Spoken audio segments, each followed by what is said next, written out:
The new star of international dressage has arrived, it would seem. Zonik Plus is suddenly all the talk, and as predictable as a plot twist in a Hallmark movie, people are suddenly asking lots of questions about his potential as a stallion. So let's take a quick look at Zonik Plus from the perspective of a breeder. First of all, let's get the notion that he came out of nowhere out of the way. He did not. He came up through the young horses classes, winning the Belgium national title for a 4-year-old, 5-year-old, and 6-year-old. At 6, he represented Belgium at the Young Horse Championship, where he finished 6th. So he followed the exact FEI dressage education, exactly as laid out, and that is already an amazing achievement because it is tough. He has everything to attract the crowds. He's stunning, he is black, harmonious, and he's ridden by a clearly talented, gifted, and tactful rider. But let's think as a breeder and take a look. First thing we want to know as a breeder is his breeding, his pedigree. Where does he come from? As his name indicates, he is by Zonik, and he carries the naming convention of his breeder,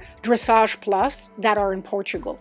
They put that suffix plus behind all the horses that they breed. Zonik himself, his sire, was a Grand Prix stallion ridden mostly by Edward Gal and a bit later by Hans-Peter Minderhout. He scored his best performance in 2020 at the Grand Prix in Amsterdam, where he scored 85.3%, but he was dead less than a year later. He died at the height of his career after an operation on one of his foot and a subsequent catastrophic injury in the recovery box after the surgery. He was euthanized on the 13th of July 2021, cutting short a very promising career. Zonik was a true son of Grand Prix blue blood, a son of Zach, known for his longevity in the performance area, because he was actually performing at the Tokyo Olympic at 19-year-old, still able to rank in international dressage. He's also known for making big, leggy horses with energetic hind leg in both the canter and the trot, but a bit of a poor walk and somewhat of a heavy head that he passes on. Zonik's dam was by Romanov, who is known for making very well-balanced, harmonious horses with excellent walk. So basically, Zonik came out, it would seem, as the perfect mix of the two. As a breeding stallion, he was not particularly stamping from any physical trait, according to the statistic that I could find, other than he tended to put smaller bone, a bit of a flat knee movement, and a tense trot overall. But he produced well enough for the dressage. He left behind 20 licensed sons with no clear nick of the damline that worked for him.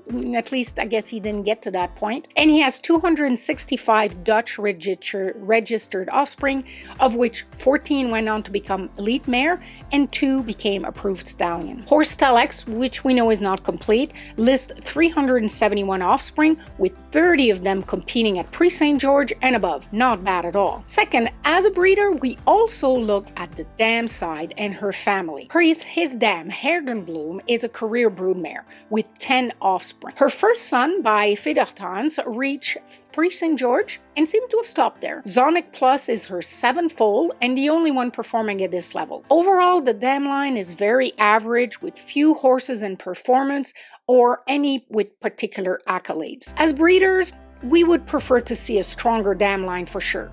But great stallions have come out of obscure dam lines, but they are the exception. Zonik's Plus dam is out of the well-known nick of crossing Trakehner blood on Donner Hall mare, something I talked about in my video about Morricone.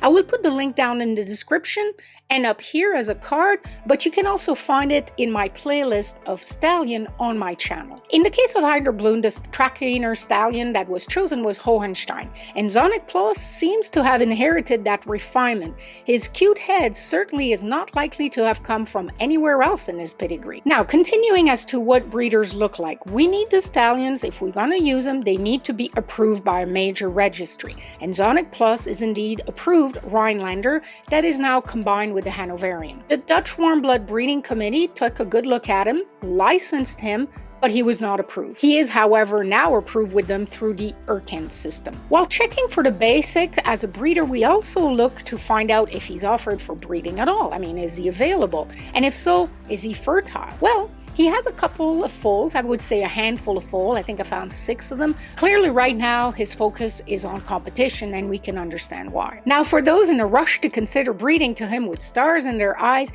we really have very little information in terms of what he produces at this point.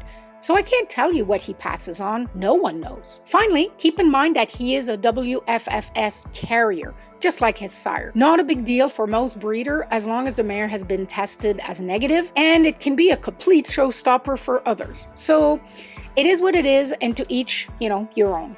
At least the information is out there. At this point, I can't tell you if he's homozygous black. All of his foals so far have been black based, but they were also out of dark mares, so who knows?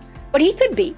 Genetically, there's no reason why he couldn't be homozygous for black. Breeders will also, of course, look at Zonik Plus himself to guide their decision to breed before any information become available on his babies. I think we can say that overall his temperament and his trainability is right up there with the best. To have risen through the performance all the way to Grand Prix at a young age really speaks to this. He appears to be relatively calm and composed even on the big stage and showing minimal tension for such a high energy venue. His incredible tempo and rhythm and his clear talent for collection that were definitely exploited for his freestyle that gathered him so much attention are certainly his strongest qualities. His walk is not spectacular, it's good.